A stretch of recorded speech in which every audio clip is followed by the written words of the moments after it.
Good morning students, my self Himanshu. आपकी जो supplementary book है मोमेंट्स, उसका हमारा ये 8th चैप्टर चल रहा है। कंटिन्यू करें इसको। आज हम a house is not a home, इसके बारे में कल थोड़ा सा इंट्रोडक्शन में आपको बताया था कि ये टीनेज की जो टाइम होता है उसमें क्या क्या प्रॉब्लम्स को फेस करना होता है टीनेजर को, और किस तरह से उन प्रॉब्लम्स को ओवरकम करता है इस स्टोरी का जो सेंट्रल कैरेक्टर है, जो कि खुद ऑथर है और कहानी सुना रहा है कि वो अपनी माँ और एक छोटी सी बिल्ली जो थी उसकी पेट किटन, उसके साथ वो रहता था। एक दिन एक्सीडेंटली उनके घर में आग लग जाती है और उनका जो सब कुछ था वो उसमें जल जाता है।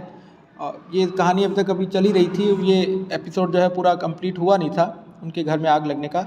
जैसे तैसे करके एनी हाउ उसकी मदर जो है वो कुछ एक सामान जो है उनके घर का इम्पोर्टेंट वो बचा लेती है और बाकी चीज़ें जो हैं वो बचा नहीं पाते।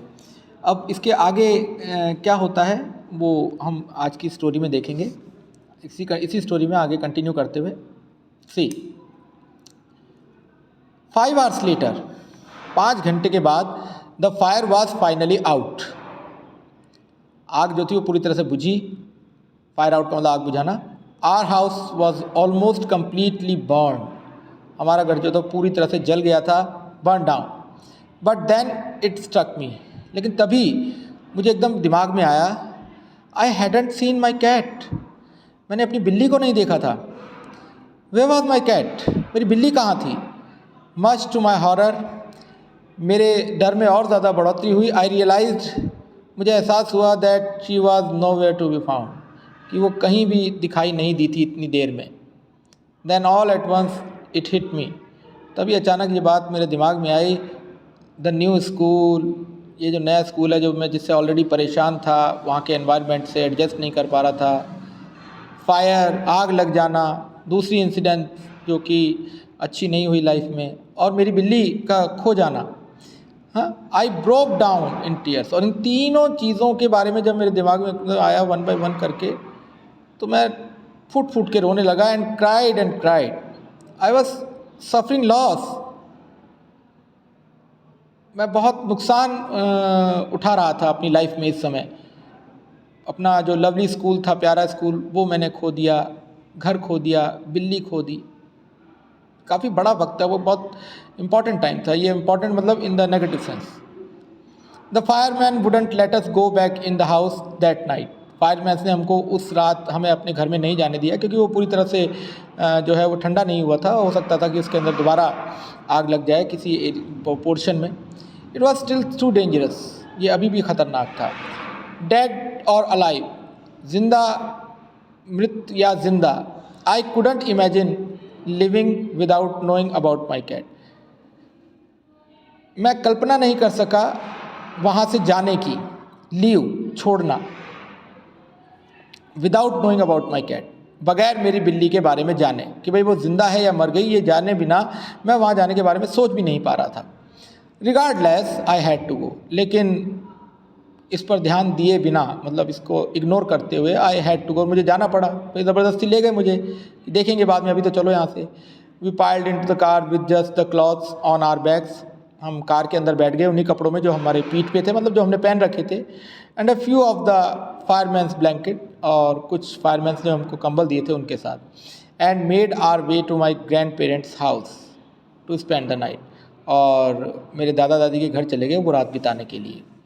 द नेक्स्ट डे, अगले दिन, मंडे, सोमवार का दिन था। I went to school when the fire broke out, मतलब जब आग लगी थी उसके अगले दिन मैं सोमवार को स्कूल गया। I was still wearing the dress, मैंने अभी भी वही कपड़े पहन रखे थे। I had gone to church that morning, जो मैं चर्च पहन के गया था संडे मॉर्निंग को। But I had no shoes, लेकिन जूते नहीं पहन रखे थे मैंने। I had kick them off, मैंने उनको खोल दिया था। When I was going doing my homework, जब मैं अपना होमवर्क कर रहा था। They become yet another casualty of the fire. अब मुझे ऐसा, यहाँ मुझे ये जो जूते थे ये भी उसी आग का कैजुअलिटी, शिकार हो गए थे, मतलब वो भी जल गए थे। So I had to borrow some tennis shoes from my aunt. तो मुझे मेरी जो आंट थी, चाची, मामी, बुआ, कुछ भी आप कह सकते हैं, कॉमन वर्ड होता है इंग्लिश में इन सभी के लिए, उनसे मुझे टेनिस शूज़ जो थे वो लेने पड़े उधार। Why couldn't I just stay home from school? मैं स्कूल जाए बिना घर पे क्यों नहीं रह सकता था, मतलब मेरा स्कूल जाने को मन नहीं कर रहा था. My mother wouldn't here of it, लेकिन मेरी माँ इस बारे में नहीं सुनती थी. But I was totally embraced by everything, और मैं हर चीज़ से शर्मिंदगी से भरा हुआ था. मतलब कि स्कूल को लेकर डिप्रेस था, नए स्कूल को लेकर, घर जल गया, बिल्ली जो थी वो नहीं मिल रही थी. The clothes I was wearing looked weird, और जो कपड़े मैंने पहन रखे थे बड़े ही टूटे फूटे, मतलब मैले कुचैले से लग रहे थे. आई हैड नो बुक्स और होमवर्क, ना तो मेरे पास बुक्स थी और ना ही कोई होमवर्क था, नोटबुक्स वगैरह. एंड माई बैकपैक कहते हैं वो जो स्कूल बैग होता है उसको, was gone. I had my life in that backpack. उस बैकपैक में मेरा जीवन था, मतलब बहुत अच्छी अच्छी जो चीज़ें मेरे को अच्छी लगती थी वो मैंने सब उसमें रख रखी थी. हालांकि उनका कोई जिक्र नहीं है यहाँ पर, मतलब बहुत प्रिय था उसको, ये फॉन्ड ऑफ था अपने बैकपैक का. The more I try to fit in the worse it got. जितना मैंने इस स्थिति में सामान्य होने की कोशिश की उतना और बुरा होता चला गया. Was I destine to be an outcast, क्या मेरे भाग्य में एक त्याग दिए गए, जिसको त्याग दिया जाता है, ऐसे प्राणी के रूप में रहना लिखा था. And A geek all my life, और एक कमज़ोर व्यक्ति के रूप में अपना जीवन बिताना लिखा था. अब मुझे ऐसा लगने लगा, ओके ना. That is what it felt like, बस ऐसा ही कुछ मुझे महसूस हो रहा था. I didn't want to grow up, मैं बड़ा नहीं होना चाहता था. चेंज और हैव टू हैंडल लाइफ, बदलना नहीं चाहता था या जीवन को संभालना नहीं चाहता था. If was going to be this way, अगर वो इसी तरह से चलने वाली है तो, अगर यही लाइफ है इसी तरह से चलेगी तो मैं सोचता था कि क्या करना है बड़े होके, क्या करना है इन कंडीशंस को हैंडल करके. I just wanted to curl up. Curl up का मतलब सिकुड़ जाना, समेट लेना. मैं अपने आप को समेट लेना चाहता था. एंड डाई, मर जाना चाहता था. मतलब इतना ज़्यादा मैं डिप्रेस्ड हो गया था इन 2-3 इंसिडेंट से. और यहाँ पर ये चीज़ थोड़ी सी आपको यहाँ मैं बताना चाहूँगा कि ये जो टीनेज होती है ये इमोशंस का स्टॉर्म होती है, भावनाओं का तूफान होती है. ये जिस भी प्रकार की भावनाएं हों, जिस भी any type of emotion, either it hate, anger, love, devotion, whatever, वो अपने बिल्कुल पीक लेवल की होती हैं. ओके ना. इस एज के अंदर जो है आइदर बॉय और गर्ल जो भी हो, अभी आपने देखा होगा कि आपकी जानकारी के बताता हूँ कि जो हमारे जो डिफेंस फोर्सेस होती हैं, डिफेंस फोर्सेस के अंदर जो भर्ती की जो एज है, एडमिशन की जो एज है वो 18 ईयर्स क्यों रखी गई है. उसका कारण यही है कि इसमें जो लड़का होता है, मैं यहाँ पे पर्टिकुलर लड़का इसे बोल रहा हूँ कि आर्मी के अंदर जनरली लड़के ही होते हैं, लड़कियाँ भी होती हैं वैसे तो उसको भर्ती किया जाता है ताकि उस समय उसको प्रिपेयर किया जा सके कंट्री की डिफेंस के लिए, कि आपको अगर अपनी जान भी देनी पड़े तो आप दें. और वो देता है, खुशी खुशी देता है, बिल्कुल भी डरता नहीं है. तो ये सारा जो इसके पीछे रीज़न है ये इस इमोशनल सुनामी का है जो इस एज में होती है. धीरे धीरे फिर थोड़ा सा इंसान क्या है, रेशनल हो जाता है, नफ़ा नुकसान, लॉस एंड प्रॉफिट वाले पॉइंट ऑफ व्यू से सोचना शुरू कर देता है. लेकिन यहाँ पर ऐसा कुछ नहीं होता है. तो इस बच्चे की भी वही स्थिति थी. 2-3 घटनाएं कुछ नेगेटिव हुई लाइफ में कि मैं कुछ नहीं करना चाहता था, बस अपने आप को समेट के मर जाना चाहता था. I walked around school like a zombie, एक निराशाजनक व्यक्ति की तरह मैं विद्यालय जाता था. एवरीथिंग फेल्ट सरियल, हर चीज़ मुझे सरियल, स्ट्रेंज लगती थी. And I wasn't sure what was going to happen, और मुझे बिल्कुल भी पता नहीं था कि अब क्या होने वाला है. All the security I had known from my old school, my friends, my house and my cat had all been ripped away. वो सारी सुरक्षा जो जिससे मैं परिचित था, इमोशनल सिक्योरिटी की बात कर रहा है, ये फिजिकल सिक्योरिटी की बात नहीं कर रहा है. मेरे स्कूल से, पुराने स्कूल से, मेरे मित्रों से, मेरे घर से, और मेरा वो जो बिल्ली का बच्चा, बिल्ली जो मैंने पाल रखी थी, वो सारी मुझसे छीन ली गई थी.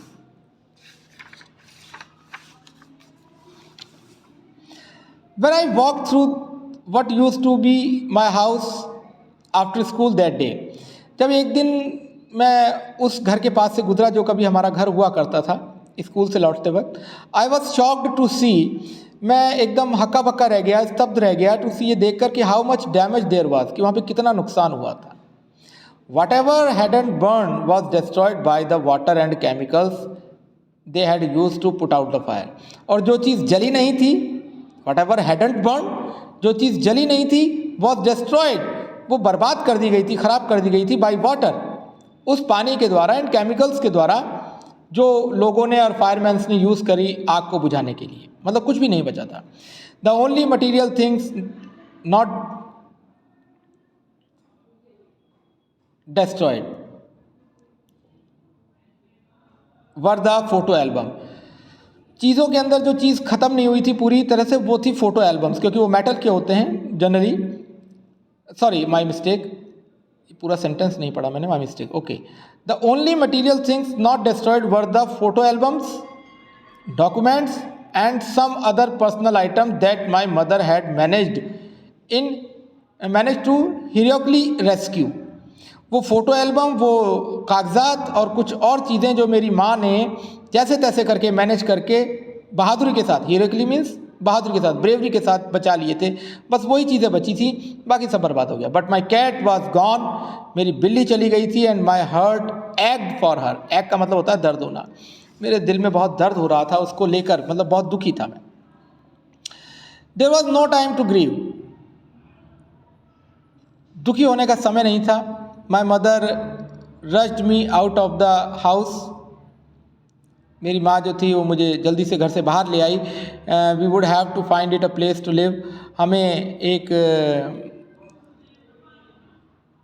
नया मकान ढूंढना था रहने के लिए। And I would have to go buy some clothes for school, और मुझे कुछ नए कपड़े भी खरीदने थे स्कूल के लिए।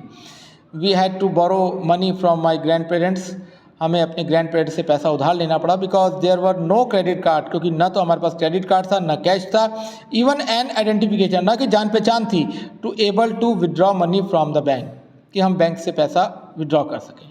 Everything had gone up in smoke, हर चीज़, हमारी लाइफ की हर चीज़ जो थी वो उस धुएं में चली गई थी। That week the rubble that used to be our house, उस सप्ताह वो मलबा, रबल जो कभी हमारा घर हुआ करता था, वॉज बीइंग क्लियर्ड ऑफ, उसको साफ किया जा रहा था। Even though we had rented an apartment nearby, हालांकि हमने पास में एक किराए का मकान ले लिया था। I would go over to watch them clear away debris, मैं वहाँ पर अक्सर जाया करता था लोगों को वहाँ से वो जो डैबरीज, जो कूड़ा करकट था, टूटा फूटा सामान, उसको वहाँ से हटाते हुए देखने के लिए। होपिंग, इस उम्मीद में, that my cat was somewhere to be found, कि मेरी बिल्ली जो है वो कहीं ना कहीं मुझे मिल जाए। शी वॉज गॉन, लेकिन चली गई थी। I kept thinking about her as that vulnerable little kitten, मैंने उसके बारे में सोचना जारी रखा उस बेचारे कमज़ोर छोटे से बिल्ली के बच्चे के लिए। वनरेबल मतलब weak. In the early morning when I would disturb her, सुबह सुबह, अब उसको याद आ रहा है पुराना टाइम जब मैं उसको सुबह उठाया करके डिस्टर्ब किया करता था, and get out of bed, बिस्तर में से निकालता था, तो she would tag along after me, तो मेरे चिपक जाती थी। क्लाइंब अप माई रॉब, मेरे कपड़ों पे चढ़ जाती थी, and crawl into my pocket, और मेरी पॉकेट में, छोटी सी बिल्ली थी तो मेरे पॉकेट के अंदर भी वो चली जाती थी, सो जाती थी उसमें। कोट की पॉकेट होगी बड़ी सी उसमें। I was missing her terribly, मैं उसको बहुत ज़बरदस्त तरीके से, ख़तरनाक तरीके से, टेरिबली मैं उसको मिस कर रहा था, उसकी मुझे याद आ रही थी। It always seems that bad news spread quickly, and in my case it was no different. मुझे हमेशा ऐसा लगता है कि ये जो बुरी खबरें होती हैं ना, बहुत जल्दी से फैलती हैं, और मेरे मामले में भी ये अलग बात नहीं थी। Everyone in high school including the teachers, वो जो नया हाई स्कूल था उसमें सभी लोग, जिसमें टीचर्स भी शामिल थे, was aware of my plight. Plight का मतलब सैडनेस, दुख, उस मेरे दुख से परिचित थे वो, कि भाई मेरे साथ क्या मिस हैपनिंग हुई है। आई वॉज एम्ब्रेस्ड, मैं शर्मिंदा था बहुत ज़्यादा। As if somehow I was responsible, मानो कि इस चीज़ के लिए मैं खुद जिम्मेदार हूँ जो भी मेरे साथ मिस हैपनिंग हुई। What a way to start off a new school, ये क्या नया तरीका था नए स्कूल के शुरू होने का, हैं, कि सब कुछ गलत हो गया। This was not the kind of attention I was looking for, मैं इस प्रकार के ध्यानाकर्षण की उम्मीद तो नहीं कर रहा था कि मैं स्कूल में जाऊँगा तो इस तरह से लोगों का अपना ध्यान जो है अपनी ओर आकर्षित करूँगा, एक दुखी और बर्बाद बच्चे के रूप में।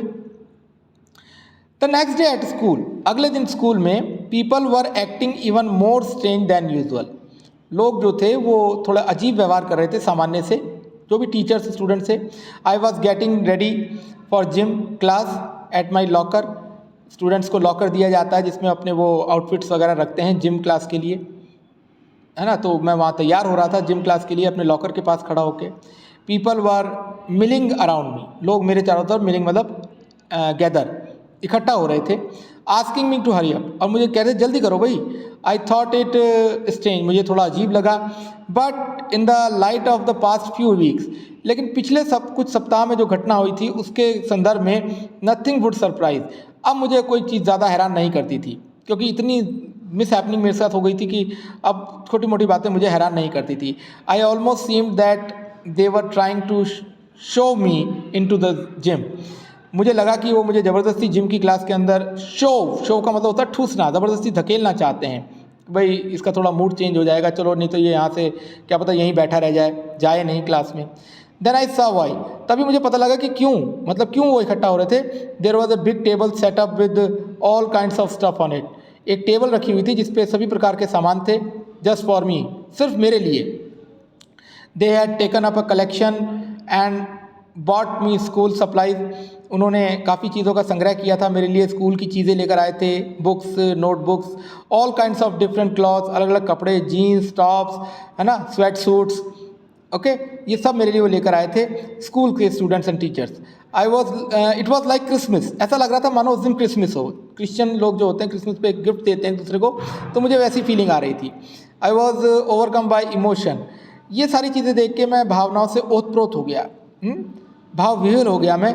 People who had never spoken to me before were coming up to me, वो लोग जिन्होंने मुझसे अब तक कभी एक बार भी बात नहीं की थी वो भी मेरे पास आ रहे थे। एंड टू इंट्रोड्यूस देमसेल्फ, और अपना परिचय करवा रहे थे कि भाई वो कौन है, मुझसे बात कर रहे थे सब।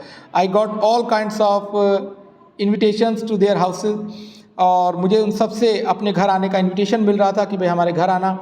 There genuine outpouring of concern, ये जो उनकी एक उपयुक्त भावनाओं की अभिव्यक्ति थी, आउटपोरिंग मतलब उड़ेलना, भावनाओं की फिक्र की, रियली टच मी, इस भावनाओं की अभिव्यक्ति ने मुझे बहुत ज़्यादा प्रभावित किया।